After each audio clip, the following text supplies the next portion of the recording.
नमस्ते, हरिओम नमः शिवाय, जय गुरु जी सभी को। स्वागत है आपका आपके अपने चैनल टैरो बाय टीजे पर। I am back with another tarot card reading for you guys. आज की जो ये रीडिंग हम करने जा रहे हैं, इसमें हम एक करंट एनर्जी चेक करेंगे और देखेंगे कि जिस व्यक्ति के बारे में आप सोच रहे हो उनकी एनर्जी, थॉट्स, फीलिंग्स और इमोशंस आपके टूवर्ड्स कैसे हैं। ओके सो इससे पहले कि हम आगे बढ़ें, फटाफट से वीडियो को एक लाइक दे दीजिए एज एनर्जी एक्सचेंज। और अगर रीडिंग के दौरान कुछ भी पॉजिटिव आपके मन में आता है तो आप कमेंट्स में लिख सकते हो, सभी के साथ में शेयर कर सकते हो। अगर आप चैनल पर नए हो तो आप सब्सक्राइब भी कर सकते हो। लेट्स सी, जिस व्यक्ति के बारे में आप सोच रहे हो उनकी एनर्जी, थॉट्स, फीलिंग्स, इमोशंस आपके टुवर्ड्स कैसे हैं। ये टाइमलेस और जनरल रीडिंग होने वाली है, सो प्लीज़ एक ओपन माइंड के साथ रीडिंग को देखें।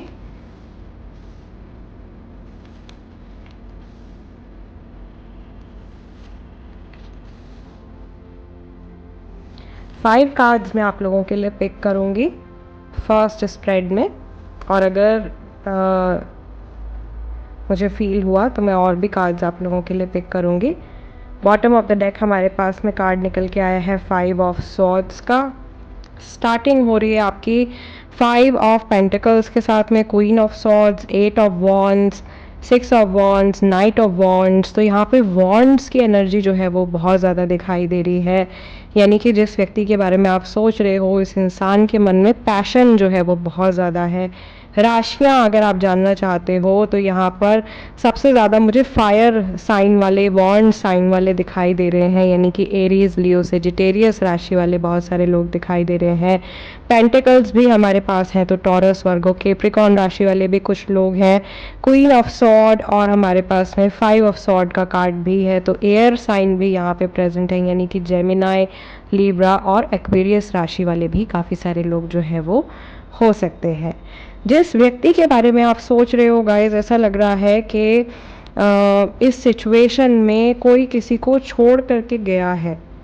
ओके किसी ने किसी को या तो डंप कर दिया है, या ये उनके दिमाग का एक फियर हो सकता है, एक डर हो सकता है कि या तो आप उनको छोड़ के जाने वाले हो, या कहीं कोई ऐसी सिचुएशन ना आ जाए कि उन्हें आपको गिव अप करके जाना पड़े, उन्हें आपको छोड़ करके जाना पड़े। इस तरीके का फियर जो है वो इनके मन में है। यहाँ पर एक ऐसा रिश्ता दिखाई दे रहा है जिसमें कि एक इंसान दूसरे इंसान के ऊपर डिपेंडेंट है, और ऐसा भी हो सकता है कि कोई किसी की डिपेंडेंसी का फ़ायदा उठा रहा है। ठीक है, कई लोगों की सिचुएशन में ऐसी बात भी हो सकती है। क्वीन ऑफ सॉर्ड्स की एनर्जी हमको बता रही है कि ये इंसान आपके फ्यूचर के बारे में सोच रहे हैं, आप लोगों के कंबाइंड फ्यूचर के बारे में सोच रहे हैं, बट इन्हें ऐसा भी फील हो रहा है कि इस रिश्ते में आने वाले कल में बहुत सारी अड़चनें, बहुत सारे ऑब्स्टिकल्स, परेशानियां मैनिफेस्ट हो सकते हैं, अचानक से आपके रास्ते में आ सकते हैं, या अचानक से कुछ चीज़ें आपके सामने, ऐसे सच आपके सामने आ सकते हैं अचानक से, जिनको सोच करके आप घबरा जाओ, या जिनको आप फेस ना कर पाओ, या फ्यूचर को लेकर के भी ये हो सकता है कि उनको ब्लॉकेज दिखाई दे रही है। ओवरऑल मैं ये नहीं कहूँगी कि इस इंसान की एनर्जी आपके लिए नेगेटिव है, नेगेटिव नहीं है, बट हाँ थोड़ा सा मैनिपुलेशन वाली एनर्जी जो है वो मुझे दिखाई दे रही है, जैसे कि इंसान आपको मैनिपुलेट कर रहे हैं, या वाइसा वर्सा सिचुएशन भी हो सकती है। ठीक है, ओवरऑल एनर्जी जो है वो यहाँ पे फाइव ऑफ सॉर्ड्स की दिखाई दे रही है। बहुत सारे आर्ग्यूमेंट्स, बीती हुई बातों पे बहुत ज़्यादा कलेश, या बहुत ज़्यादा वर्बल प्रॉब्लम्स जो है वो दिखाई दे रही हैं। और अगर आप ऐसे इंसान के लिए रीडिंग देख रहे हो जिनसे आपकी बातचीत नहीं हो रही है, या थोड़ी बहुत बातचीत हो रही है, तो हो सकता है कि इनके दिमाग में अभी भी जो विचार हैं आपको लेकर के वो बहुत ज़्यादा सकारात्मक नहीं है, या पुरानी जो बुरी बातें हैं, जो पेनफुल बातें, उनके बारे में ये बहुत ज़्यादा सोच रहे हैं, उनको ये गिव अप नहीं कर पा रहे हैं, ये अपनी जर्नी में आगे बढ़ना चाहते हैं आपके साथ में। यहाँ पे मुझे ऐसा भी लग रहा है कि आप में से काफ़ी सारे लोग जो कि लव रिलेशनशिप्स में होंगे वो शायद शायद इस इंसान के साथ में शादी करना चाहते हैं, इनको अपने दूल्हे की तरह देखते हैं, या ये खुद अगर लड़के हैं तो ये खुद दूल्हा बन के जैसे तैयार होके आना चाहते हैं। वो एक विज़न इनके माइंड में है आपको लेकर के, मैरिज का एक विज़न है, लेकिन उसको अपोज़ करती हुई भी एक एनर्जी यहाँ पर दिखाई दे रही है। तो ओवरऑल मुझे ऐसा लग रहा है, और यहाँ पे ये थर्ड पार्टी का भी एक अंदेशा यहाँ पे दिखाई दे रहा है। यहाँ पर भी 3 लोग दिखाई दे रहे हैं। ओके, यहाँ पर 2 लोग कमज़ोर दिखाई दे रहे हैं, एक पावरफुल इंसान दिखाई दे रहा है। तो कई लोगों के लिए ये थर्ड पार्टी सिचुएशन भी है, जहाँ पर कोई 2 लोगों के इमोशंस को सप्रेस किया जा रहा है और कोई एक इंसान जो है वो फ़ायदा उठा रहा है इस सिचुएशन का, इस रिलेशनशिप को तोड़ने के लिए, इस रिलेशनशिप को हार्म करने के लिए, या अगेन अपनी तरह से जैसे गवर्न करने के लिए, चलाने के लिए। ठीक है, तो बहुत ज़्यादा ऐसी एनर्जी मुझे दिखाई दे रही है।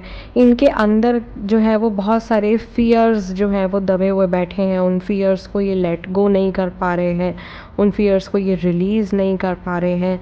कई जगह पर कई लोगों की सिचुएशंस में ऐसा भी हो सकता है कि इस इंसान को इस बात का बहुत ज़्यादा डर है कि 4 लोग जो हैं वो इनकी सिचुएशन के बारे में क्या कहेंगे, इनके बारे में क्या कहेंगे। अपनी इमेज को लेकर के ये बहुत ज़्यादा कॉन्शियस महसूस कर रहे हैं इस समय पर, और ये नहीं चाहते हैं किसी भी तरीके से कि लोग इनके बारे में कुछ गलत बात बोलें। ठीक है, तो अपनी इमेज को लेकर के ये काफ़ी ज़्यादा पर्टिकुलर हैं। And let's pick 3 more cards.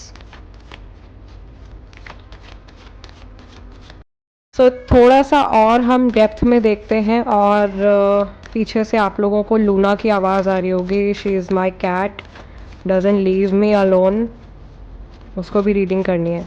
Okay, so 3 cards मैं और पिक करूँगी आप लोगों के लिए, और थोड़ा सा और हम डेप्थ में देखते हैं। 5 of cups, 3 of wands and 8 of pentacles.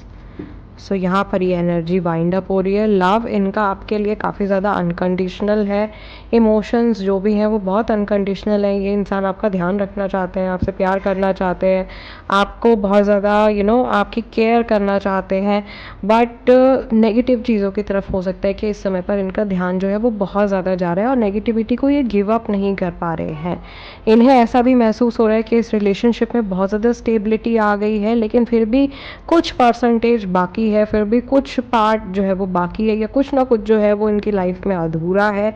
यहाँ पे दोनों ही इमेजेस में ये इंसान अपना चेहरा छुपाते हुए, हाइड करते हुए दिखाई दे रहे हैं, यानी कि अपने इमोशंस को पूरी तरीके से दर्शा नहीं रहे हैं, अपने इमोशंस को ये हाइड कर रहे हैं, अपने इमोशंस को छुपा के रख रहे हैं, और अपने काम में इन्होंने अपने आप को बहुत ज़्यादा मगन कर लिया है, काम में बहुत ज़्यादा ध्यान दे रहे हैं, और अपनी पर्सनल लाइफ से रन अवे करने की भी कोशिश कर रहे हैं कि पर्सनल लाइफ में भाई मुझे ध्यान ही ना देना पड़े, मुझे सोचना ही ना पड़े इस सिचुएशन के बारे में, तो मैं पूरी तरीके से अपने आप को अपने काम में बिज़ी कर लेता हूँ या कर लेती हूँ, जो भी आपके पर्सन है। ठीक है, ऐसा भी हो सकता है कि बहुत ज़्यादा ओवर टाइम कर रहे हैं, या अपनी फाइनेंशियल नीड्स को पूरा करने की कोशिश कर रहे हैं। ये भी एक सिचुएशन हो सकती है काफ़ी सारे लोगों के लिए, कि ये अपने पैसे की कमी को पूरा करने की कोशिश कर रहे हैं, या आप लोगों के रिलेशनशिप में मनी एक ऐसा फैक्टर हो सकता है जो आप लोगों के रिश्ते को बहुत डीपली अफेक्ट कर रहा है, और ये कई कई घंटे लगातार काम कर रहे हैं अपने फाइनेंसिस को सिक्योर करने के लिए, अपने पैसे को बचाने के लिए या बढ़ाने के लिए। तो वो एक पैसे से जुड़ी हुई चिंता भी मुझे इस इंसान के दिलो दिमाग में छाई हुई दिखाई दे रही है। All right, so I think काफ़ी सारे अपडेट्स हमको आज की रीडिंग में मिल गए हैं। आज का ये डिविनेशन सेशन मैं यहीं क्लोज़ कर रही हूँ, और एक बार फिर से मैं आप लोगों से रिक्वेस्ट करूँगी कि वीडियो को लाइक ज़रूर दीजिएगा। ये एनर्जी एक्सचेंज है, एनर्जी एक्सचेंज करना बहुत ज़्यादा ज़रूरी है, और सब्सक्राइब भी कर लीजिएगा अगर आपके साथ में मेरी रीडिंग जो है वो रेजोनेट करती है। मैं आप लोगों से मिलूँगी अगले डिविनेशन सेशन में, अगली टैरो कार्ड रीडिंग में। तब तक के लिए अपना ध्यान रखिएगा। हरिओम नमः शिवाय, जय गुरु जी।